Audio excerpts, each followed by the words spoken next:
आपण पाहत आहात वंदे मातरम न्यूज। धक्कादायक कवटेमहाकाळ तालुक्यात युवकाचा खून, घाटनांद्रे गावात भीतीचे वातावरण।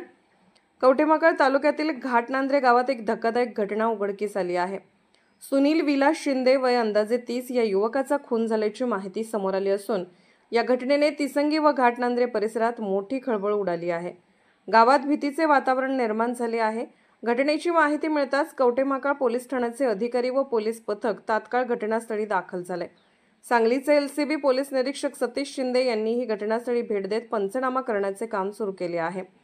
पोलिसांनी तपासाची चक्रे वेगाने फिरवली असून खुनामागील कारण आणि आरोपी याचा शोध घेतला जात आहे। दरम्यान अद्याप आरोपी कोण हे स्पष्ट झालेले नसले तरी पोलीस यावर गंभीरतेने तपास करत आहेत। ही घटना संपूर्ण परिवारासाठी धक्कादायक ठरली असून नागरिकांमध्ये भीतीचे वातावरण आहे। अशाच ताज्या घडामोडी आणि बातमीसाठी वंदे मातरम न्यूज चॅनलला लाईक करा, शेअर करा आणि सबस्क्राईब करा।